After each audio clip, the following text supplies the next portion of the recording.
KidNuz fans, tired of advertisements? We get it, but we also have to keep the lights on. There's a way around them, though. Parents can join Starglow Plus on Apple Podcasts or at starglowmedia.com/subscribe to ditch the commercials and unlock access to future bonus episodes and other exclusive content from the Starglow Media Network. That's Starglow Plus on Apple Podcasts or at starglowmedia.com/subscribe. Now, on to the news.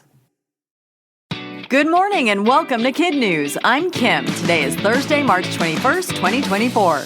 And we begin with Frenchie sitting pretty as the hands-down favorite dog in the U.S. The American Kennel Club announced yesterday the French Bulldog is once again the most popular purebred in the country. The small, solidly built, short-muzzled pooches are well known for their easygoing nature and funny expressions. But according to the Associated Press, their popularity poses problems. Some breeders say the dogs are becoming overbred, which can lead to health issues, and owners of other breeds say their dogs are being overlooked. Runners-up this year included Labradors, Golden Retrievers, German Shepherds, and Poodles, followed by Dachshunds, other Bulldogs, and Beagles. For the 7th year in a row, Finland takes the crown as the happiest country in the world. The annual World Happiness Report ranks self-reported scores for about 150,000 people in over 140 countries. The study asks residents to rate things like their health, wellness, education, work-life balance, connection with nature, and generosity. And according to the results, Finland outperforms everybody. But other Nordic nations are right behind, with Denmark at number 2, Iceland at number 3, and Sweden at number 4. The U.S., on the other hand, hit an all-time low ranking, tumbling 8 spots to number 23. President Biden is putting the pedal to the metal to get more electric cars on the road. In what the New York Times is calling one of the most significant climate crackdowns in the nation's history, the White House announced new rules yesterday that would require automakers to step up production of electric vehicles and hybrids.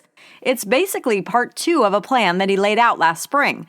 This one slows the rate at which tailpipe emissions must be reduced, but still sets a deadline of 2032 for sales of zero-emission cars to equal more than half of all new cars sold. The issue is a political hot rod as it requires big changes in manufacturing, technology, and consumer habits. Speaking of cars, getting a ride in Minneapolis just got a little bit tougher. Uber and Lyft are choosing to leave the Minnesota city rather than pay drivers a new minimum rate the city council approved.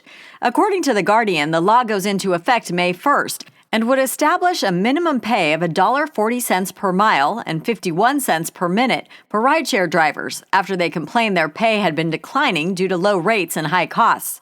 If the companies end operations, Minneapolis would be the only city in the U.S. without Uber and Lyft. Major League Baseball players are stepping up to the plate very far from home this week as the MLB kicks off its first ever Seoul Series in South Korea. The ceremonial first pitch in yesterday's LA Dodgers 5-2 win over the San Diego Padres was thrown by former Dodgers All-Star and South Korean icon Chan-Ho Park. Other highlights from yesterday's game, according to The Athletic, Shohei Ohtani recorded 2 hits in his Dodgers debut, and a routine ground ball weirdly punctured the webbing of Padre Jake Cronenworth's glove, causing what could have been a double play to result in a run for the winning team. Baseball season officially begins here in the States a week from today. Still ahead, the Dune superfan who just can't get enough. But first, today's KidNuz quiz. How many years has Finland been crowned the happiest country in the world?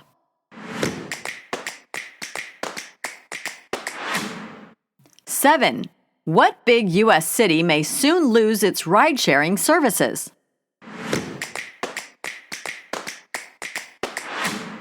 Minneapolis, Minnesota. What 2 teams played the very first game of Major League Baseball's Seoul Series?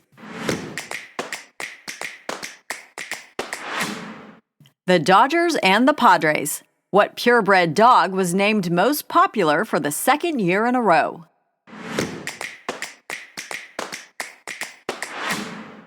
The French Bulldog. In today's Kid News Kicker, a Dune superfan has already watched Dune Part 2 in theaters 18 times, but says he has a long way to go to catch up to the number of times he watched Part 1. Mac J, who chronicles his Dune watching on X, says he read Dune in 2018, right before the first movie came out, and became a huge fan of the story. According to NME, a British music and film publication, he watched the first film 20 times in the theater and another 200 on streaming, taking notes each time and eventually memorizing the entire script.